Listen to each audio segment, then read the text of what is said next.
안녕하세요. 예, 제가 먼저 설교를 올려놓고 시작을 하겠습니다. 잠시만 기다려 주세요. 네, 제가 준비한 설교를 먼저 파워포인트를 올려놓고 시작하겠습니다. 잘 되어야 될 텐데 한 번에 좋습니다. 네, 잘 됐네요. 감사합니다. 오늘 이렇게 또 일찍 나와서 우리 송리더들이 이렇게 아름다운 찬송으로 우리 마음을 준비시켜서 너무나 감사합니다. 우리 박수 한번 해드릴까요? 아유 정말 새삼스럽지만 제가 한번 박수 한번 드려요. 네. 또 우리 시스템도 우리 시스템을 코로나 기간 동안 우리 장현 형제가 3년 동안 메인 책임자로서 주중에 주일에 한 번도 빠지지 않고 영선자매와 함께 조달을 시켰었는데 이제 외부 형제들이 좀 많이 오고 그래가지고 앞에 나가서 인사할 형제가 필요해서 제가 장현 형제 보고 좀 나와 있으라고. 그래서 오늘은 소영수 혼자 하고 있는데 두 분 너무 수고 많았습니다. 박수 한번 감사의 박수를. 감사합니다. 예. 오늘 이렇게 특별한 분들도 너무 반갑습니다. 사실 저 오늘 오신 우리 갑순 씨와 또 우리 에릭 형제는 정말 한국 교회 특별한 분들입니다. 에릭 형제는 정말 특별하게 저하고 싱글 때 같이 우정도 나누고 제가 영어만 제가 잘했었어도 더 깊은 우정을 만들었을 텐데 또 떨어져 있으면서 정말 아쉬운 건 있지만 정말 훌륭한 형제입니다. 미국에서 퓨리티 세미나야 아주 중요한 강사 역할을 맡고 있거든요. 제가 미리 온 줄 알았더라면 설교를 부탁했을 텐데 제가 다음번에 통역이 준비되고 시간이 준비되면 제가 꼭 한번 설교를 부탁드리고 싶어요. 그리고 우리 갑순자매는 생각나시죠? 지난번 왔을 때 성찬 나눴을 때 우리가 다 울지 않았습니까? 너무나 특별한 두 분 너무 반갑고요. 또 우리 상화 가족이 와 있네요. 태화 가족이 와 있네요. 진짜 죄송합니다. 제가 대구에 있을 때 함께 싱글로서 고생 많이 했는데 어떻게 보면 우리 태화 형제는 대구교회의 그 기둥 같은 형제예요. 많은 변화가 있었지만 제 기억으로는 20년 동안 굳건하게 그 자리를 지키면서 많은 리더십이 변화했지만 항상 그 가족과 함께 너무 놀라운 정말 하나님의 일꾼으로서 든든히 서 있는 것에 대해서 참 놀라운 존경의 마음을 전합니다. 자, 오늘 이렇게 많은 분들과 함께 우리 어머니 아버님들 너무 반갑고요. 오늘은 또 캠퍼스도 또 고등학교 중등 초등 유진이가 왔나요? 아기 소리가 들리더라고요. 유아반까지 함께 하게 되었습니다. 자, 오늘 제가 준비한 설교는 자, 지난 시간에 이어서 하나님의 기뻐하시는 뜻을 따라 에베소서 1장부터 6장까지 우리의 마음을 우리의 신앙을 한번 뒤돌아보는 정리하는 시간을 갖고자 한 문장 한 문장 같이 공부를 하고 있습니다. 자, 우리의 설교 주제는 하나님의 위대한 구원 계획이거든요. 그 어떤 것보다도 성경은 어떻게 하나님이 우리를 구원하셨고 또 하실 것인지에 대한 이야기이잖아요. 그 모든 것은 오직 예수 그리스도 안에서만 이루어지는 일인 것이죠. 그래서 오늘 계속 이어서 설교 요점은 두 가지가 있습니다. 지난 시간에 이어서 하나는 우리가 누군지 생각하면 거룩하고 흠없는 사람으로 하나님이 우리를 살게 하기 위해서 부르셨다는 사실, 그리고 또 한편 우리가 받은 구원, 그 구원에 대해서 하나님의 은혜를, 하나님의 그 영광을 찬양하는 자로 하나님이 우리를 선택했다는 사실, 이 사실을 성경이 우리에게 알려주고 있는데 한번 한 줄 한 줄 배웠던 거 복습하면서 다시 한번 살펴보도록 하겠습니다. 첫째는 거룩하고 흠없는 사람. 에릭 형제 온다 그래서 오늘 안 쓰던 영어를 좀 붙여놔봤습니다. 혹시라도 도움이 되기 위해서. Hold them without blame. 자, 에베소 1장 생각나시죠? 에베소 1장에 보면 사도 바울이 뭐라고 그랬냐면 나는 하나님의 뜻에 따라 예수 그리스도의 사도가 되어서 에베소에 있는 거룩한 자들, 곧 예수 그리스도 안에 있는 예수 그리스도를 믿는 자들에게 이 편지를 쓴다 그랬거든요. 그래서 그때 중요한 것이 하나님의 뜻이라고 제가 말씀을 드렸어요. 사도 바울은 제일 먼저 내가 사도가 된 것은 하나님의 뜻이었어. 저는 우리 삶에서 가장 중요한 것은 우리의 뜻이겠습니까? 아니면 하나님의 뜻이겠습니까? 예수님의 가장 중요한 마지막 겟세마네 동산에서의 기도는 내 뜻이 아니라 아버지의 뜻대로 되달라는 거였잖아요.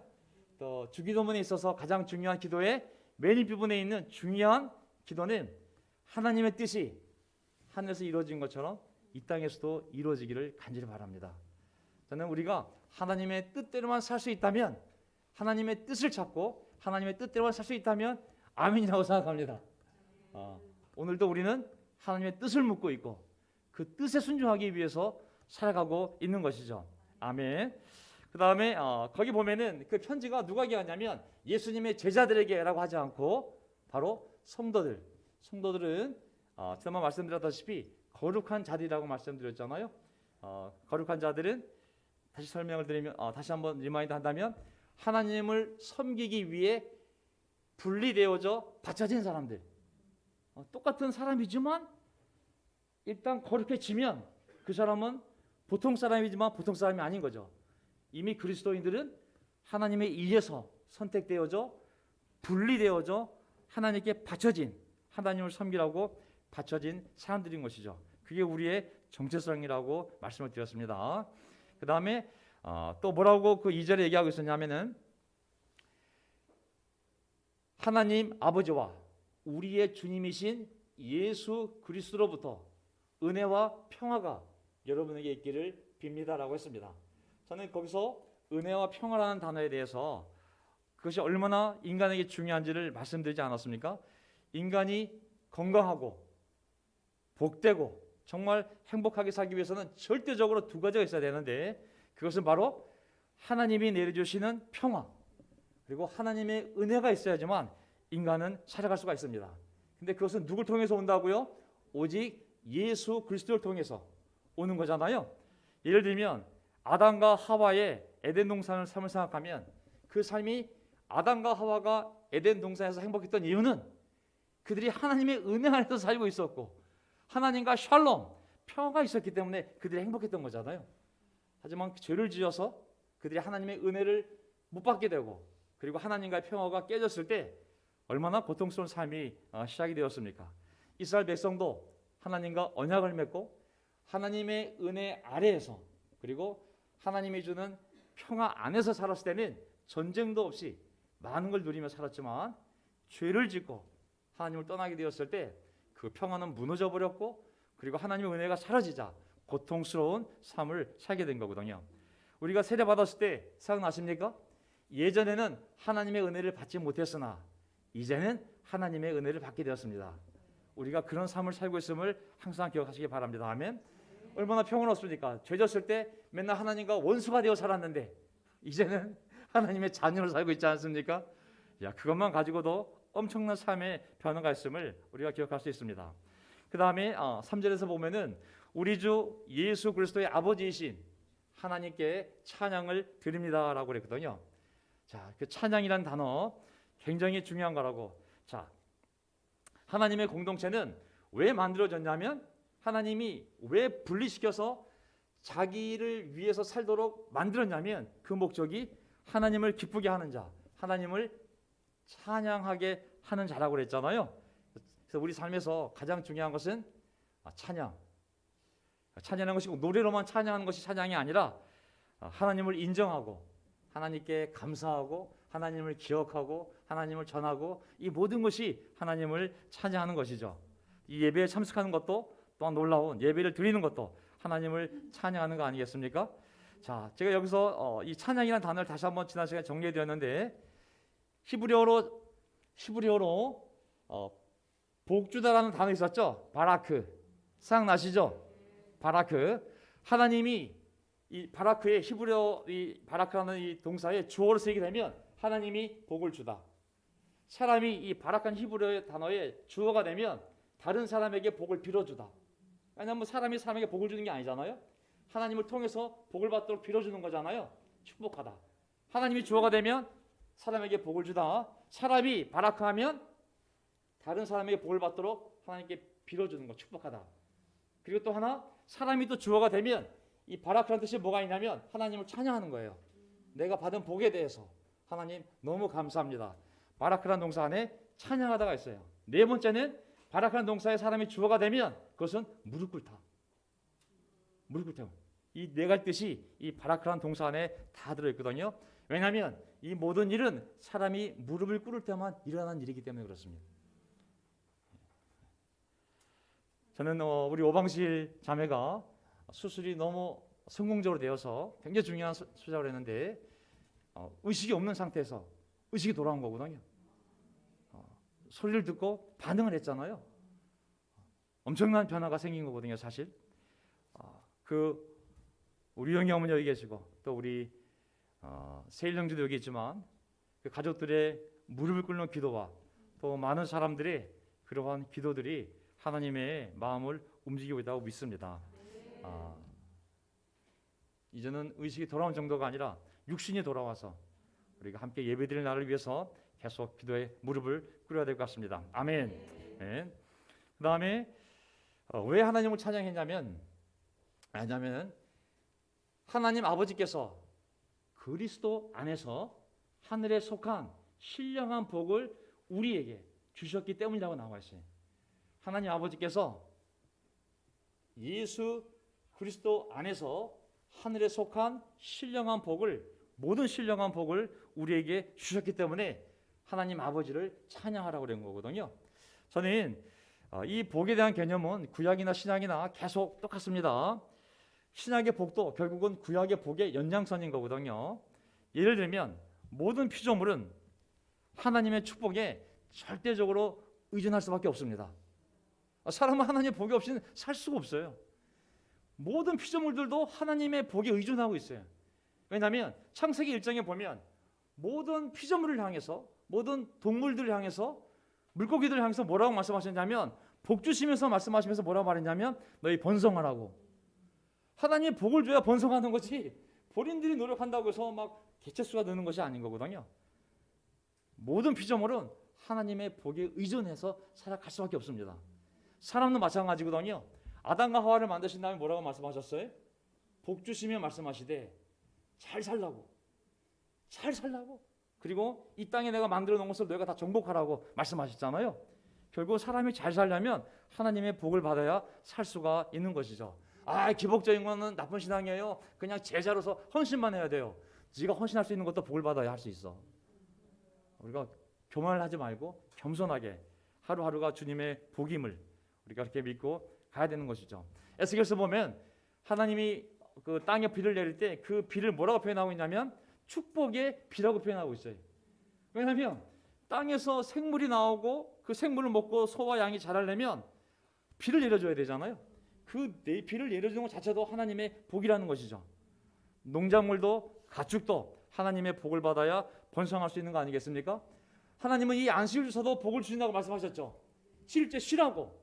7째 날은 내가 복 주는 날이니 너희들 굳이 나가서 노동 안 해도 이 예배를 드림으로 잘 살 수 있다고.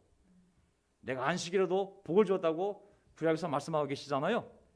사람의 흥망성쇠는 하나님의 복에 달려 있습니다. 아멘. 그 나라의 흥망성쇠도 하나님의 복에 달려 있습니다. 이스라엘 백성들은 그 복을 받기 위해서 모든 제사에 참석해서 하나님께 제사를 드리고 죄를 용서함 받고 하나님께 헌신을 각오할 때 마지막 제사가 끝났을 때 바로 대제사장 아론이 그 백성들이 위하여 복을 빌어주면 하나님이 그 복의 소리를 듣고 그 백성들을 복을 주는 것이 바로 이스라엘 백성들이 복을 받던 삶이었습니다. 아멘. 자, 이제 이 복들이 신약에 와서 어떻게 이 영적인 복으로 다시 확장되고 그 본질이 더 발전하게 되는지, 자, 우리가 이제 구약의 복을 살펴보았습니다. 자, 이제 창세기 1장 4절로 들어가게 돼서 이제 그 신령한 복, 우리가 지난 시간에 배웠지만 이 신령한 영적인 복이 어떻게 우리에게 임하게 되었는지 그 사실에 대해서 이제 성경이 우리에게 자세하게 설명해 주는 것이거든요. 그 복에 대해서 한번 보도록 하겠습니다. 1장 4절. 세상 창조 이전에 그리스도 안에서 우리를 선택하시어 사랑으로 우리가 당신 앞에서 거룩하고 흠없는 사람이 되게 해주셨습니다. 자, 세상 창조 전에, 이미 세상이 창조되기 이전에 그리스도 안에서 하나님이 우리를 선택하셔서 사랑으로 우리가 당신 앞에서 거룩하고 흠없는 사람이 되게 해주셨습니다. 이제 그 하나님께서 그리스도를 통하여 우리에게 복을 주셨기 때문에 우리가 그분을 찬양해야 되는데 그 복의 실체가 뭔지 이제 하나하나 설명을 해주는 겁니다. 자, 하나님의 선택. 세상 창조 이전에 하나님이 창세기 1장에 나와 있는 세상을 창조하기 벌써 전에 세상 창조를 계획하고 있을 때 이미 하나님은 어떤 것까지 알고 계셨냐면 사람들이 죄를 짓고 자신을 떠날 것을 창조 전부터 알고 있었습니다. 창조하고 난 다음에 봤더니 야, 내가 그렇게 안 만들었는데 날 떠나네가 아니라 이미 세상 창조 전에 하나님이 계획을 세울 때 인간이 이미 죄를 지고 떠난 것을 알고 계셨고, 그래서 그들을 위해서 다시 죄를 용서받고 자기에게 돌아오기 위하여 누군가를 보내야겠구나. 보내진 자가 그리스도잖아요. 그것까지 이미 하나님의 계획을 갖고 계시던 것이죠. 우리가 아이를 낳을 때 우리 아이는 죄를 하나도 안 짓고 100% 우등생으로 잘 자랄 거야 라고 생각할지 모르겠지만 이미 알고 있잖아요. 그것이 얼마나 험난한 길인지를. 하나님이 어리석지가 않잖아요. 전지전능하신 분이 어떻게 그걸 모르셨겠어요. 이미 죄를 지고 떠날 것도 알고 계셨고, 떠나면 내가 내 아들을 보내 그들을 용서하고 다시 돌아오게 해야지. 그 구원계획까지 하나님은 창세기 전에 이미 갖고 계신 줄 믿습니다. 아멘. 네. 자, 그래서 세상 창조 이전에 그리스도 안에서 우리를 선택하셔서 하나님은 이미 어떤 선택의 계획이 있었구나. 하나님이 사람이 죄를 짓고 나를 떠나면 내버려 두면 다 지옥 가니까 내가 그들을 다시 돌아오게 해야 되는데, 돌아오게 하려면 이 사실을 알려주고 그들의 죄를 용서받게 할 누군가를 보내야 되는데, 그가 바로 기름 부은 자, 메시아, 헬라어로 그리스도잖아요. 보내서 어떤 사람들을 선택할 계획을 이미 갖고 계셨음을 알 수가 있어요. 하나님은 선택하실 계획이 있었구나. 하나님은 그냥 기계적으로 몽땅 쓸어다가 구원하는 것이 아니라 그 중에서 어떤 사람들을 선택하는구나. 그 구원이 선택적임을 알 수가 있습니다. 그렇죠? 선택이라는 것은 굉장히 중요합니다. 지난주인가에 지지난주인가에 우리 어떤 형제죠?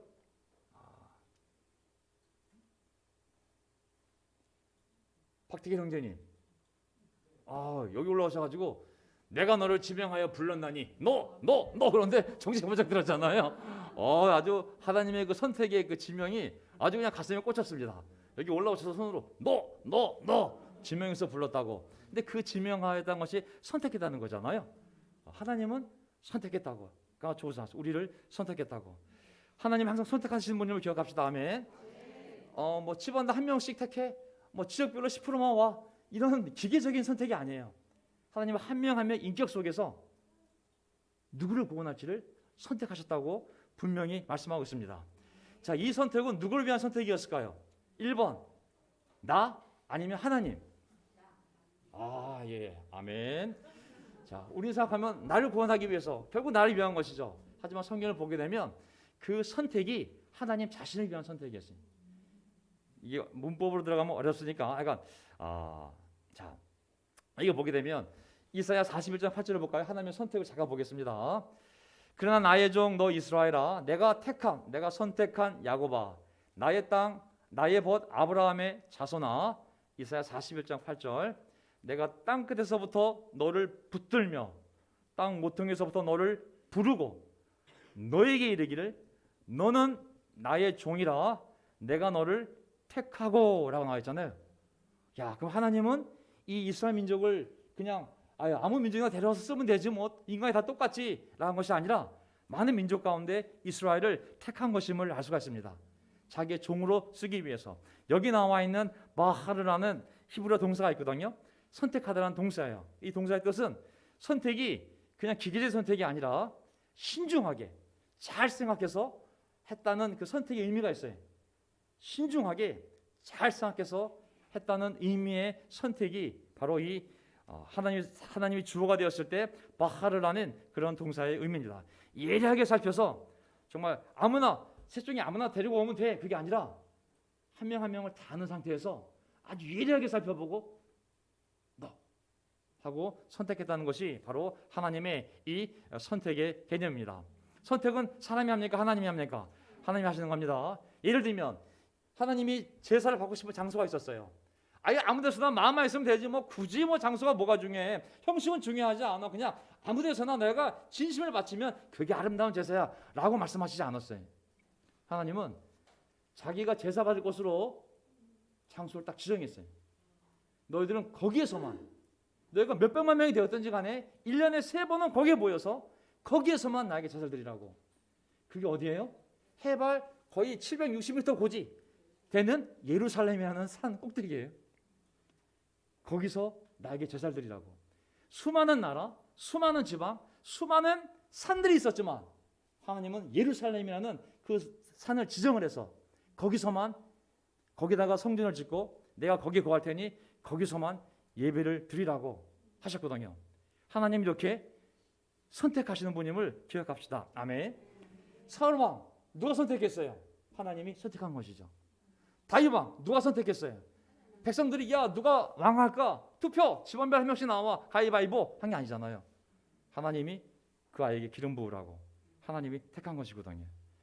제사장들도 하나님이 택한 자들로 여겨졌기 때문에 하나님 사람들은 그들을 존중한 거거든요. 우리 모두 다 하나님의 택한 받은 자임을 기억하시기 바랍니다. 아멘. 성경 우리를 하나님이 택한 사랑받는 자들이라고 분명히 말씀하고 계시잖아요.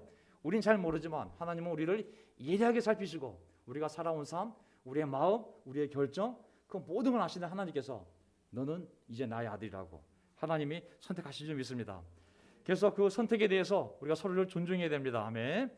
자기 아들에 대해서도 뭐라고 말씀하십니까? 누가복음 35절 하나님 그리스도 땅에 오셔서 세례받고 물 위로 올라올 때 구름 속에서 소리가 났는데 이는 내 아들이요 하늘에 계신 예수 그리스도의 아버지 하나님께서 그 아들이 육신으로 와서 세례받고 물 위에 올라왔을 때 내 아들이고 내가 선택한 자라고 말씀하고 있잖아요. 그러니 내가 선택해서 보낸 자이니 너는 그의 말을 들으라고 말씀하시잖아요.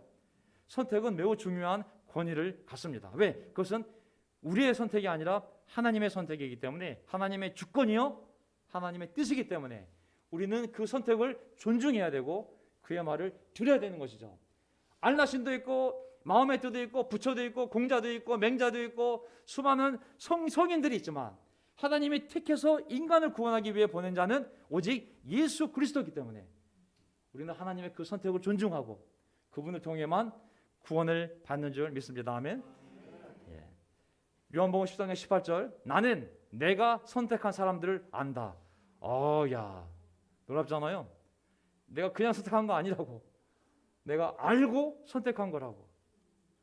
그냥 기계론적으로 맹목적으로 확률적으로 비율적으로 거기 20명이야? 3명만 보내.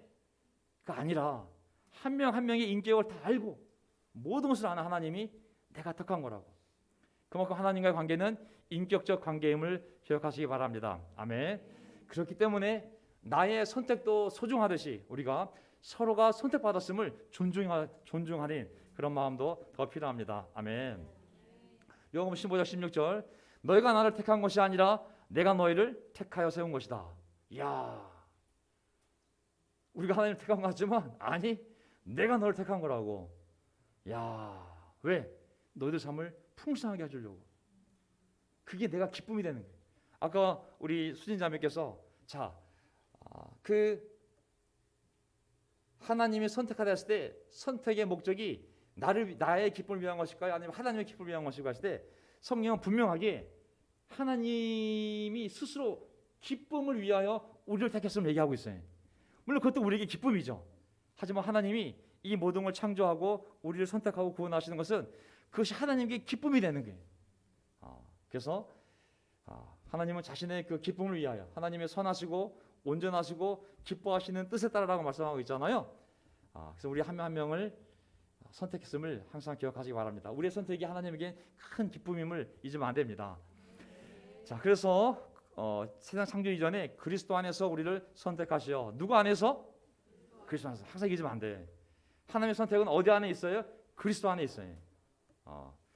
무슨 얘기냐면 우리가 어떤 장로교에서 어떤 무서운 교리는 뭐냐면 하나님은 어떤 사람은 구원받기로 선택하셨고 어떤 사람은 그냥 지옥 가기로 내버려 두셨어. 그래서 구원받는 사람에게 특권이 있어요. 이야, 하나님이 나를 너무 특별하게 사랑하셔서 저 많은 사람들은 포기했는데 나만 선택하셨구나 라는 기쁨을 주려고 그러거든요. 어떤 사람들은 그래, 난 포기했기 때문에 이렇게 산다. 하나님 포기하셨다면서 나는 구원받지 않기로 하나님이 결정하셨다면서 라는 생각을 갖는 사람도 생겨나는 거거든요. 그것이 아니라 잘 보세요.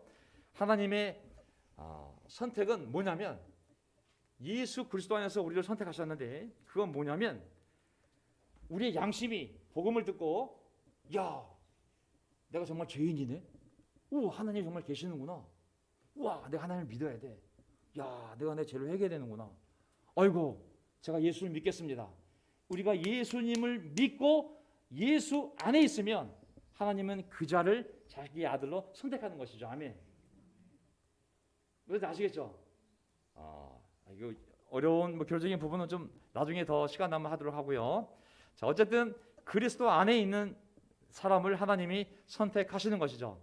그리스도 안에서라는 말이 신약성경에 계속 반복되지 않습니까? 그리스도 안에서라는 말은 믿음 안에서라는 말이요. 그리스도를 믿는 사람이요. 그리스도와 연합된 사람이요. 그리스도와 한 몸이 된 사람을 말하는 것이죠. 아멘. 나중에 동영상 올라가니까 다시 한번 보세요. 이게 한 번 듣는다고 이해가 되겠습니까? 자, 다시 한번 정리하면 하나님은 세상을 창조하기 전에 인간을 만들기 전에도 이들이 나를 떠날 가능성을 알고 계셨고 그들이 떠나서 믿지 않는 후손을 세상에 퍼뜨리게 된다면 어떻게 그들을 다시 나를 알고 돌아와서 나랑 다시 에덴 동산에서 아담과 하와가 죄를 짓기 전에 살았던 그 행복한 삶을 다시 살 수 있을까 생각해 보았을 때 하나님의 방법은 뭐였어요? 내가 그들을 구원하기 위해서 그들의 구원자 메시아를 보내서 그 구원자를 통해 그들의 죄를 용서받고 나에게 돌아올 것을 하나님이 이미 그렇게 계획하셨고 그럼 누가 돌아올지는 누구를 선택하실까? 그것은 그 양심이 복음을 듣고 예수를 믿는 자 그리스도 안에서 그들을 하나님의 자녀로 선택을 하시기로 결정하신 것이죠. 아멘. 그게 하나님 공평 공정하시지 않을까요? 하나님이 내가 태어나기도 전에 어떤 사람은 구원하기로 결정하시고 어떤 사람은 포기하기로 유기하기로 결정하셨다면 너무 불공평한 하나님이시잖아요. 그래서 우리가 그리스도 안에 있어야만 됩니다. 그래서 목적이 뭐냐면 우리가 당신 앞에서 거룩하고 흠이 없는 사람이 되게 하기 위한 것이 목적입니다. 아멘. 왜 선택했냐면 넌 천국에 올 거야. 그것이 목적이 아니라 우리가 하나님 앞에서 거룩하고 흠 없는 사람이 되게 해주시는 것이 목적이에요. 거룩하다는 표현은 제가 말씀드렸습니다. 똑같은 사람이지만 분리시켜서 오직 하나님께 헌신되어져 하나님께 예배드리는 삶이 거룩한 삶이고 흠이 없다는 표현이 무엇일까요? 피부에 점 하나 없는 정말 완벽 무결한 그런 사람을 얘기하는 것일까요? 여기까지만 가지고 설교를 끝내겠습니다. 자, 흠이 없다. 우리를 선택하셔서 자 거룩하고 흠이 없는 사람이 되게 해 주신다고 했는데 거룩하다는 표현을 제가 말씀드렸어요. 그렇게 분리되어져 하나님께 바쳐진 삶. 그렇다면 흠이 없다는 것은 무엇일까? 흠이 없다는 것은 뭐냐면 레위기 3장 1절을 볼까요? 구약에서 그 모든 개념이 왔으니까 자 제사를 드릴 때 하나님께 제사를 드릴 때 제물을 바쳐야 되지 않습니까? 3장 1절 화목 제사 제물을 바치는 사람이 소를 잡아서 바칠 때에는 하나님께 제사를 드릴 때는 제물을 잡아야 되는데 짐승을 잡아야 되잖아요. 누구든지 수컷이거나 암컷이거나 상관없이 흠이 없는 것을 주 앞에 바쳐야 한다. 아멘. 암컷 수컷이 중요한 것이 아니에요. 1년 되냐 2년 되냐 중요한 것이 아니에요. 어떤 것? 흠이 없는 것이어야 돼요. 하나님께 바치는 것은 흠이 없는 것이어야 돼. 이 흠이 없다는 것은 야 그러면 뭐 기스도 나면 안 돼? 그러면 제자 삼으면 완전 100% 무결점, 완전 절벽주의 삶이야 이거? 와 내가 어떻게 그런 이 흠이 없는 삶을 사냐? 벌써 흠덩어리인데 이게 사실은 우리를 너무 두렵게 만드는 이 표현이 될 수 있잖아요. 근데 흠이 없다는 단어를 잘 이해해야 됩니다. 자 히브리어에서 이 흠이 없는이라는 표현은 탐임이라는 형용사 단어예요. 이것은 온전한, 순전한, 그러니까 흠 없는 뜻이 되거든요. 이것을 우리의 삶에 윤리적으로 적용시키게 되면 흠이 없다는 것은 죄를 하나도 안 짓는 그런 의미가 아니라 하나님 말씀대로 정직하게 사는 그런 의미를 지니게 된 것이죠. 그렇다면 거룩하고 흠이 없는 삶이라는 것은 내가 세례를 받아 세상과 분리되어지는 것. 두 번째, 우리 삶을 살 때 100% 죄를 짓지 않고 사는 것은 불가능하지만 그래도 내 양심상 말씀대로 정직하게 살려고 사는 그 삶의 모습이 바로 이 흠이 없는 삶이 되는 것이죠. 아멘. 이것을 결벽주의에 정말 점 하나 없는, 티 하나 없는 그러한 삶으로 우리를 몰고 가게 되면 우리가 이 삶을 살 수가 없습니다. 누가 그런 삶을 살 수 있겠어요? 그것은 오직 예수님밖에 그렇게 살 수가 없거든요. 하지만 우리 삶의 중심에서 나는 거룩한 존재지, 이미 하나님 뜻대로 살기로 작정한 사람이지, 그렇다면 내 양심상 정직하게 말씀대로 살려는 노력, 그것이 바로 흠없는 삶이라고 성경에 얘기시키는 믿습니다. 아멘. 거룩은 분리, 흠이 없는 것은 분리된 삶 안에서 내가 양심을 가지고 말씀대로 살려고 노력하는 삶, 그게 흠이 없는 삶입니다. 그렇게 살도록 우리를 부르셨고 지금도 우리랑 함께 계시고 천국에 들어갈 때 흠이 있으면 돼야 안 돼요? 우리가 거룩한 존재로 흠 없이 살다가 거룩하고 흠이 없으신 아버지를 만나야 되잖아요. 그때까지 우리를 살 수 있도록 돕기 위해서 우리를 선택하셨다고 말씀하시는 것이죠.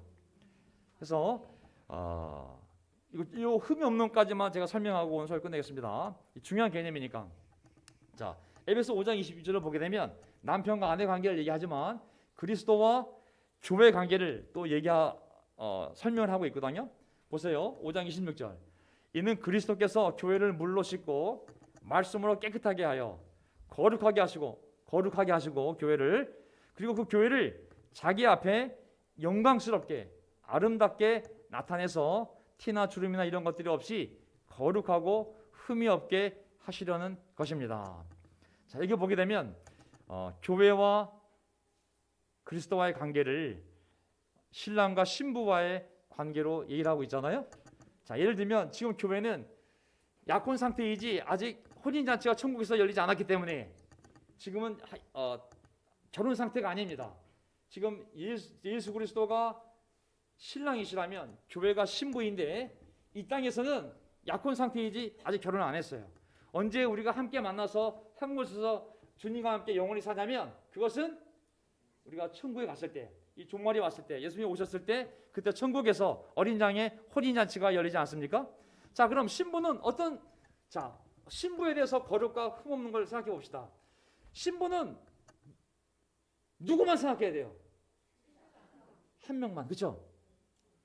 분리돼야 돼, 분리. 모든 여자들 가운데 이 신부는 이 신랑의 선택받은 언약을 맺은 여인으로서 똑같은 처녀지만 분리된 처녀예요. 왜? 이 신랑을 기다리는. 그렇죠?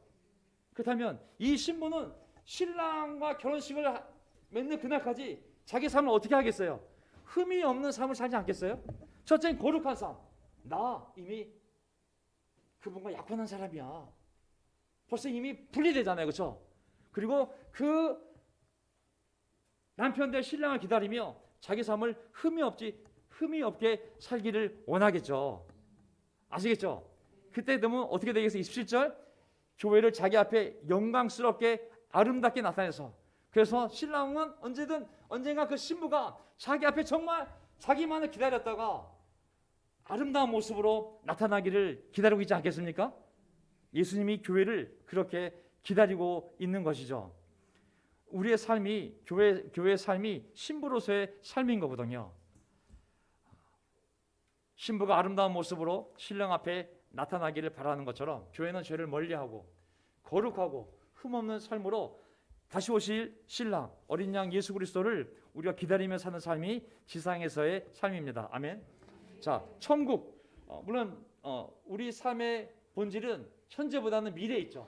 우리가 언젠가는 죽을 거고 이 세상에 종말이 올 거고 결국은 이 60, 70, 80, 90의 인생은 다 사라질 거고 결국은 궁극적으로 남는 것은 우리의 영혼이 부활해서 천국에서 하나님과 영원히 사는 것이지만 그 영원성 개념 이전에 이 현실 안에서 하나님을 사랑하는 마음을 우리가 만들어가야 됩니다. 아멘. 왜냐하면 사랑하지 않는 사람과 영원히 사는 것은 지옥이잖아요. 하나님과 함께 있는 것이 천국이 아니라 하나님을 사랑하는데 그 사랑하는 분과 영원히 있는 것이 천국인 것이죠.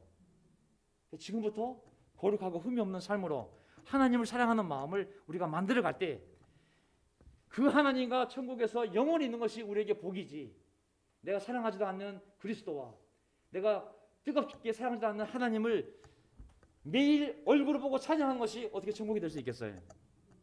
그래서 우리는 사랑하는 관계는 서로 대화가 필요하잖아요. 대화도 없이 사랑한다는 것은 감정적인 사랑이잖아요. 대화를 해야 돼. 날마다 대화하면서 말씀을 듣고 기도하면서 그분을 이해하면서 그 사랑을 채워가 되는 것이죠. 죄를 멀리하고 내가 거룩하게 분리된 자로서 한 신랑만을 기다리는 신부처럼 내 삶을 세상에서 분리시켜서, 비록 직장생활도 하고 학교생활도 하고 그들과 섞여 있지만 내 바람은, 내 소망은, 내 간절함은 다시 오실 그분을 기다리며 내 삶을 정직하게 말씀대로 살아가는 것이 바로 거룩하고 흠이 없는 삶이라고 성경이 말하는지 믿습니다. 아멘. 그래서 요한계시록 19장을 보게 되면 어린 양 혼인잔치가 나오잖아요.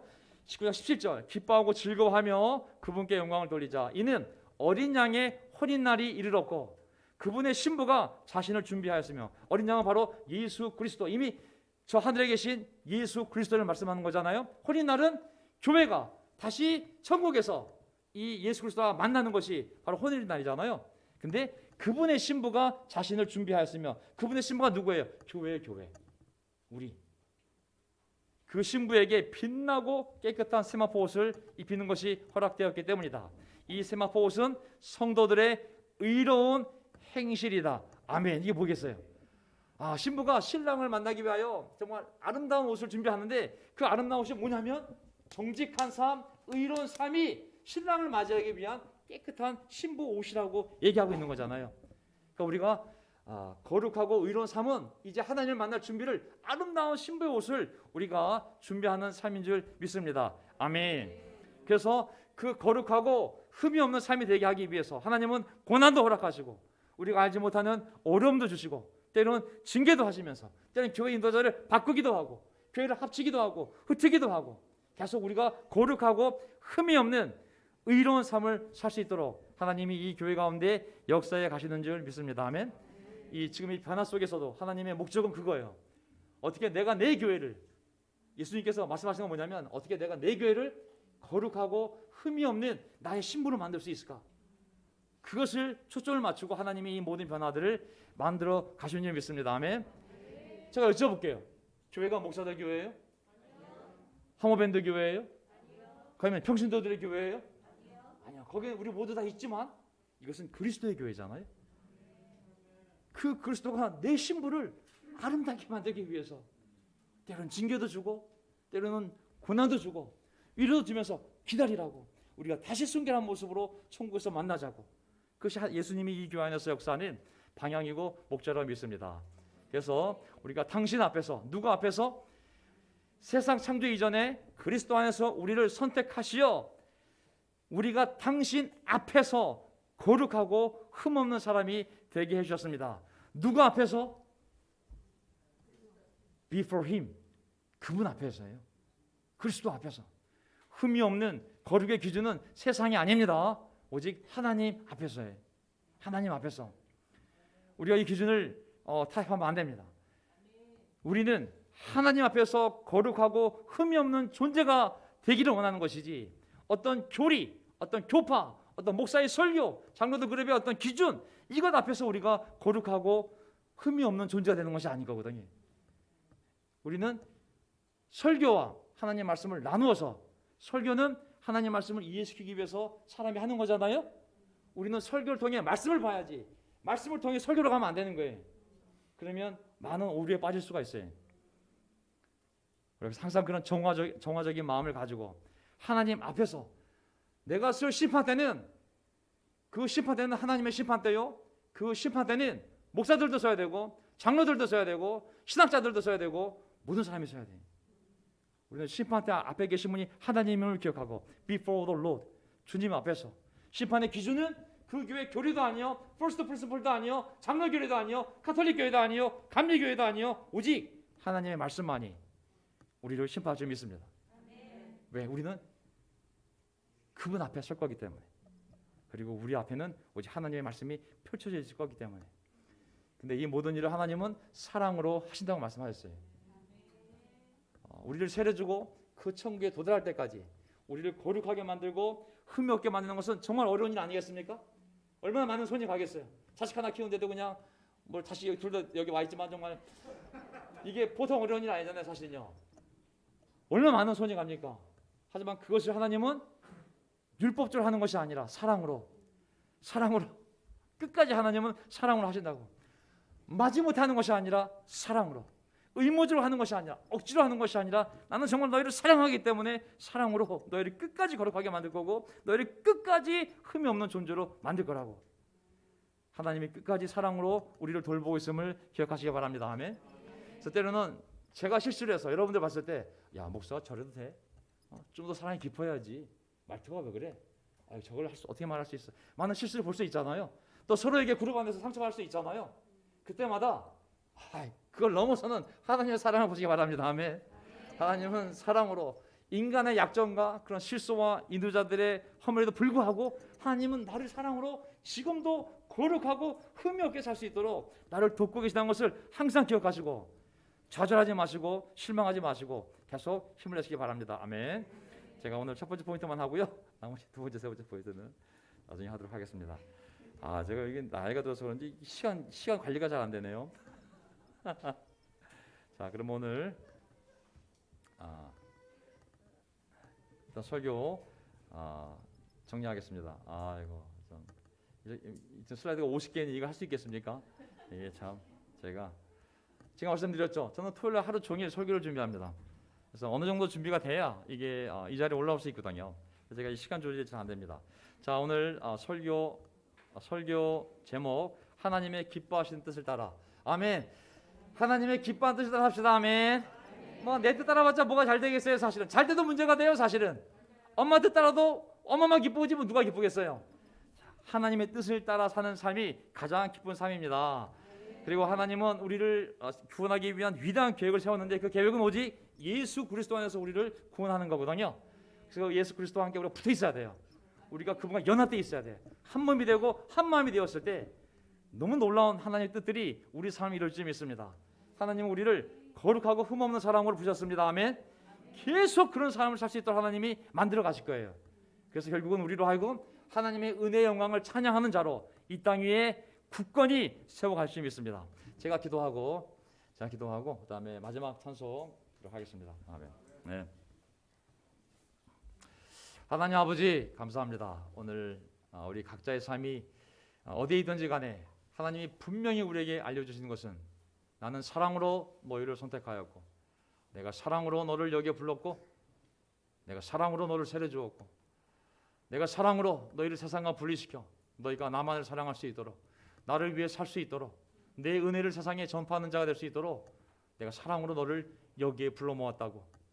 내가 사랑으로 지금도 너를 돌보고 있고 네 삶에 어떤 어려움이 있더라도 나는 네가 내 앞에서 거룩하고 흠이 없는 자로 살 수 있도록 내가 모든 것을 공급할 것이며 내가 모든 것을 지켜줄 것이며 내가 끝까지 너와 함께 할 거라는 하나님의 음성을 듣습니다. 하나님 주님의 이 큰 은혜 아래에서 이 큰 사랑을 깨닫고 저희가 그 사랑에서 용기를 얻어 계속 이 제자의 삶을 살아갈 수 있도록 저희를 인도해 주십시오. 때로는 육신이 무너져 정말 어려운 상황이 이를 수도 있고 경제적으로 또 관계적으로 어려운 순간들이 계속 오겠지만 하나님은 끝까지 우리의 영혼과 우리의 정신과 육신을 붙잡고 내가 너를 사랑으로 말미암아 내가 끝까지 너를 데려갈 거라고 다시 천국에서 만나 그 영원한 사랑을 나올 때까지 내가 끝까지 너희를 세상에서 거룩한 존재를 만들 것이고 흠이 없는 정말 영광스럽게 빛나는 나의 신부가 될 수 있도록 이 교회를 내가 끝까지 변화시킬 것이고 내가 끝까지 증거할 것이고 그 말을 듣지 않는다면 모든 인도자를 다 바꿔서라도 나는 이 교회가 나의 교회가 그리스도의 교회가 내 신부가 순결하고 아름다운 신부가 될 수 있도록 내가 끝까지 이 교회와 함께 할 거라는 주님의 음성을 들었습니다. 주님 저희가 그 믿음을 가지고 오늘도 기꺼이 변화되어지고 기꺼이 어려움을 감수하며 거룩하고 흠없이 살게 하기 위한 하나님의 계획임을 믿고 저희가 용기를 내어서 살아갈 때 하나님 저에게 약속하신 이 교회에 약속하신 그 많은 복으로 저희를 위로하시고 고쳐주시고 이렇게 세워주시고 그리고 인도해 가주시기를 간절히 바랍니다. 오늘 방실자매 또 여기에 있는 그 육신의 어머니 영희 자매니 그리고 그 피를 함께 나는 우리 세일 형제 하나님 모두를 불쌍히 여겨주셔서 하나님의 기적 가운데 하나님이 이렇게 세우신 그 기적을 보며 우리 모두 하나님을 찬양할 수 있는 그날이 오기를 속히 바라며 우리의 주님이신 예수 그리스도의 이름으로 기도합나이다. 아멘.